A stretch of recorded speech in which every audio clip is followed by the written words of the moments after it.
Vous avez le droit d'aller mal, vous avez le droit de ne pas vous sentir bien. Et vous savez quoi? Accepter ce droit à aller mal pourrait faire en sorte que vous puissiez surmonter vos difficultés plus rapidement que si vous faisiez semblant d'aller bien. Je vous parle aujourd'hui d'une étude qui va dans ce sens.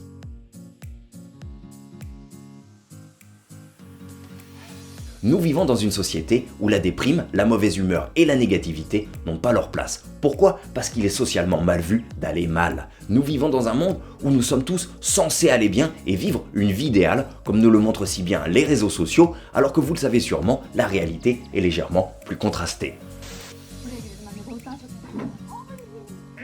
Alors quand ça ne va pas, accordez-vous ce droit à aller mal, au moins pour vous, intérieurement, car paradoxalement, agir de la sorte est sans doute la meilleure façon de commencer à aller mieux. Il faut savoir que vos émotions négatives, refoulées, enfouies, dissimulées, ne vont pas disparaître comme par magie. Si elles ne sont pas écoutées, elles vont forcément s'inviter à nouveau dans votre quotidien jusqu'à ce que vous compreniez leur message et ce n'est qu'à partir de ce moment que vous commencerez à aller mieux. Cette étude sur le deuil en fait la parfaite démonstration.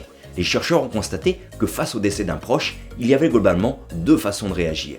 D'un côté, on retrouve les forts, ceux qui cherchent à traverser cette épreuve rapidement, à aller de l'avant, et de l'autre, on retrouve les sensibles, ceux qui pleurent, ceux qui parlent de leurs émotions et qui donnent l'impression qu'ils ne pourront jamais s'en remettre.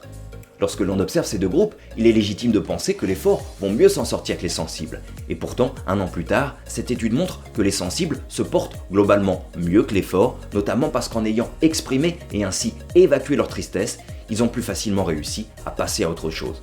Alors, lorsque vous vous sentez mal, prenez 5 minutes pour vous, fermez les yeux et laissez-vous traverser par les émotions qui vous arrivent, c'est la meilleure façon de commencer à les évacuer. Et si vous ne vous sentez pas le courage ou la force de le faire seul, je peux vous y aider, vous permettre d'évacuer vos émotions négatives lorsque vous en avez besoin pour rester au top de votre énergie, fait partie des nombreuses actions que je vous aide à réaliser lors de mes séances de Power Coaching Energy Booster. Vous trouverez toutes les infos sur ce programme dans ma bio. En attendant, n'oubliez pas que la vie est trop courte pour être mal vécue, alors donnez-vous les moyens de la rendre plus belle. À très bientôt.